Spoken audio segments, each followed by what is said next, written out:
दरअसल यही बात तो कांग्रेस बहुत पहले से कह रही है। राहुल गांधी चिल्ला रहे हैं, छात्रों के साथ बराबर जो है बातचीत कर रहे हैं।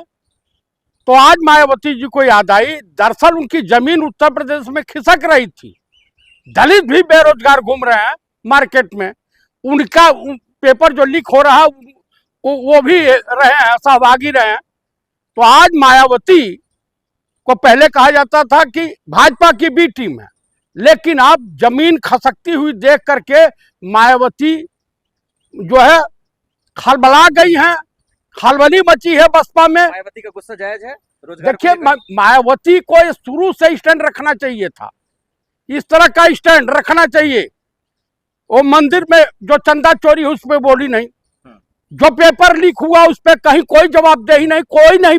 सबसे बड़ा मुद्दा तो रोजगार का है ना, भविष्य युवाओं का है ना। भाई साहब, जिस देश के प्रधानमंत्री मंदिर में डकैती डाल देते हो, उसके बाद भी मायावती जी उनके साथ हैं। आखिर भय किस बात का इनको सता रहा, डर किस बात का है?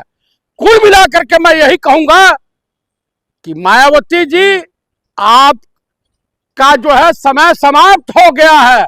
अब वो मायावती नहीं है जो पहले तेवर में हुआ करती थी मान्यवर काशी राम जी के जमाने में। आज का क्या मतलब समझा जाए मायावती का आवाज उठाने का? ट्रेंड कर रही है एक नंबर पे। भाई ट्रेंड कर रही है, मैं मान रहा हूं, लेकिन जो इलाहाबाद प्रयागराज की सरजमी पर छात्रों का हुजूम उमड़ा है, बेरोजगारों का हुजूम उमड़ा है, जो युवा आइकान हो गए हैं नेता प्रतिपक्ष राहुल गांधी जी, यहां पार्लियामेंट से पीएम और गृह मंत्री भागे फिर रहे हैं, पार्लियामेंट चल नहीं रही है, तो आप कब तक बचाइएगा? चारों तरफ से मोदी फंस रहे हैं रोजगार को लेकर, राहुल गांधी, अमित शाह, तमाम लोगों को यही पर जोर दे रहे हैं। एकदम रोजगार नहीं रहेगा तो हमारी युवा पीढ़ी करेगी क्या? शादी विवाह उनका कैसे होगा? उनका घर गृहस्थी कैसे बसेगा? इन सबों को तो रोजगार दे नहीं रहे हैं, बच्चों पे लाठियां चलवा रहे हैं, आंसू गैस के गोले मार रहे हैं, AK-47 चलवा रहे हैं। भाई यही तो है। आज जो लोग कहते थे कि हिंदू राष्ट्र बनाएंगे, अरे तुम्हारे बच्चों का भविष्य खतरनाक एकदम खत्म हो गया है। और ब्राह्मण बिरादरी, तुम जो भगवान राम के पीछे पगलाए घूम रहे थे, प्रभु राम ने ये नहीं कहा था कि किसी को दुख दर्द पहुंचा करके किसी राष्ट्र का निर्माण किया जाए। आप बताइए, मोदी निसंतानी है, योगी निसंतानी है, मोदी सरकार रोजगार दे पाएगी या नहीं? बिल्कुल नहीं दे पाएगी, फेल्यूर है। ये डकैतों की सरकार है, लुटेरों की सरकार है, ये हिंदू विरोधियों की सरकार है, सनातन विरोधियों की सरकार है। अपना काम बनता भाड़ में जा जनता वाली कहावत चरितार्थ हो रही है। लेकिन लाठी चलवाएंगे ये कह रहे हैं आप? लाठी चलवाएंगे। अभी तो धुनाई चालू हो गई, बिहार में हुआ ने विधायक जी को मारा है, मोरनी बना दिया है। आप ईमानदार है ना? मैं 100% सच्चे सिपाही है ना? एकदम। रांची में क्यों लाठी चलवा रहे हैं? कहाँ रांची में लाठी चला? कैनन चलवा रहे हैं आज। वाटर कैनन, उनसे जब बातचीत चल रही है, आज क्यों चलवाया आपने वाटर कैनन? आप बताइए कि आप विधानसभा में घुसोगे, लाठी चार्ज तो इतने दिन से बैठे थे, कहीं कोई उनको जो है नहीं, ये प्रायोजित था। नेहा बोरा गई थी, उनके ऊपर स्याही कौन फेंका?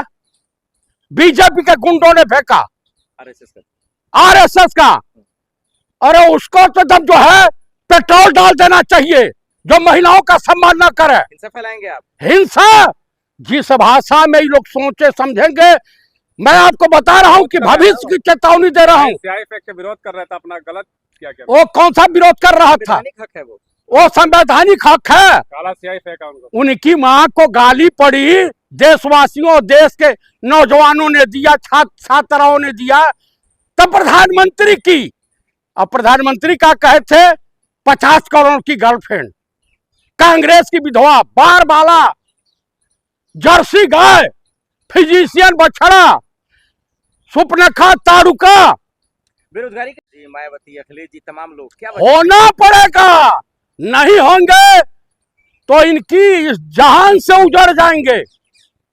हाँ, एक बार जान लीजिए, जो देश के नौजवानों के साथ रहेगा, जो छात्र छात्राओं की वकालत करेगा, उसका जो है वजूद कायम रहेगा। मायावती जी कह रहे हैं सरकारी संपत्तियों को बेच रहे हैं, राष्ट्रीय संपत्ति को, और बच्चे को रोजगार नहीं दे रहे हैं आप छात्रों को।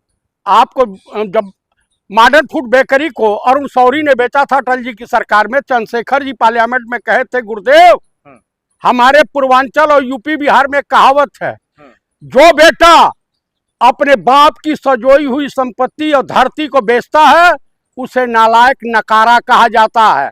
इसलिए मैं दावे के साथ कह रहा हूं कि देश का प्रधानमंत्री नालायक भी है और नकारा भी है। कहीं सर आप पे और मायावती सब पे एफआईआर न दर्ज हो जाए? जल्दी करावे ना, इनकी जेलें छोटी बढ़ जाएंगी और इस देश से बगावत हो जाएगी। करावे।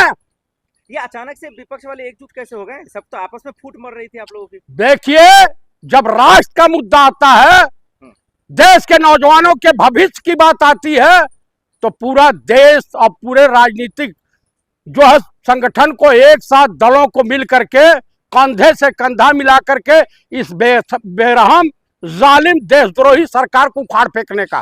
ये सरकार संभाल नहीं पा रही है। ये सरकार फेलुअर भाई, मुश्किल से 10वीं पास देश का पीएम, तड़ी पार देश का गृह मंत्री, महान झूठा देश का रक्षा मंत्री जो सरेआम बेशर्मी से झूठ बोलता है।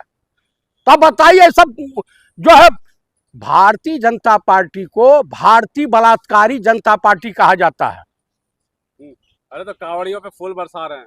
हाँ, कावड़ियों को पे फूल बरसाएंगे और देश की जनता और छात्र छात्राओं पे लाठियां चलवाएंगे, स्कूल बंद करवाएंगे। यही तो है इनका कि अनपढ़ रहेगा इंडिया तो भाजपा के झांसे में आएगा इंडिया। फूल बरसने के बाद में कावड़िया पुलिस को निकाल निकाल कर मार रहे हैं और वो बढ़िया काम कर रहे हैं।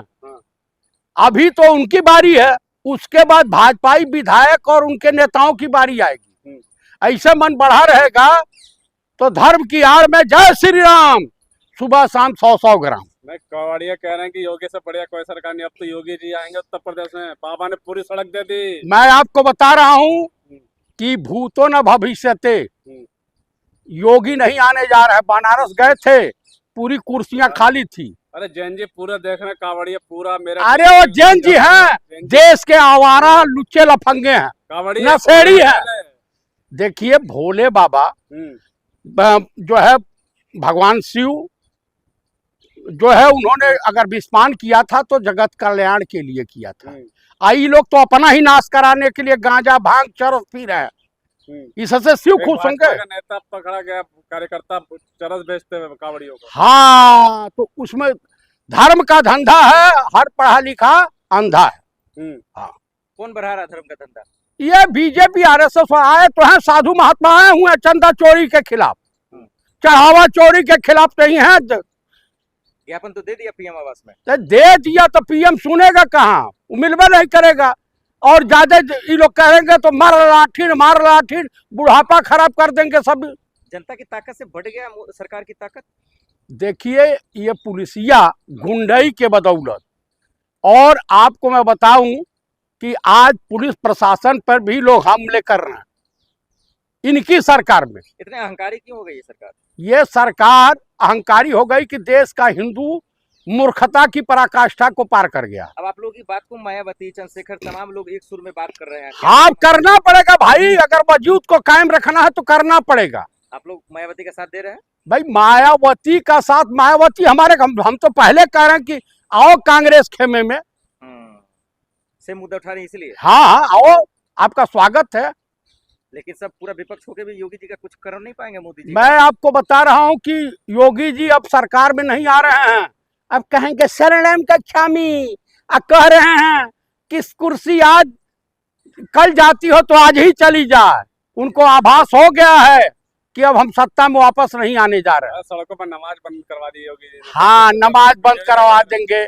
अभी डोनाल्ड ट्रंप हौका है तो कौन FCRA बिल आ रहा था ना, जो मिशनरी को विदेश से चंदा आता है, एक कबर हौका है तो बैकफुट पे आ गए हैं। मैं यही कहूंगा कि अमित शाह का पार्लियामेंट से भागना और तमाम बिलों को लाने की प्रक्रिया में इनकी मजबूरी हो गई है।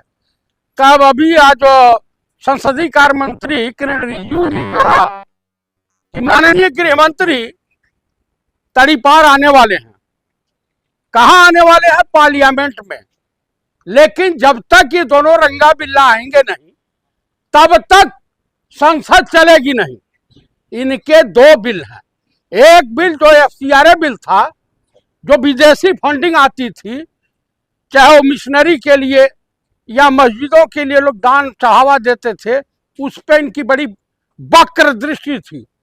लेकिन ट्रम्पवा एक बार हौंका और मोदी जी कहे कि माई बाप जी हजूर, जो आदेश है वो उसका मैं पालन करूंगा। 100% टैरिफ। इस्तीफा तो लेके रहेंगे, पूरा विपक्ष तैयार है। छात्रों के ऊपर गोलियां चलवाना, छात्रों के ऊपर टीयर गैस चलवाना, छात्रों के ऊपर के जो लेडीज छात्राएं थी उनके प्राइवेट पुलिस वाले जो कर रहे थे, छेड़छाड़ कर रहे थे। आप बताइए कि देश का प्रधानमंत्री ये तो निसंतानी है। आप मुझे बताइए, मोहन भागवत भी निसंतानी है।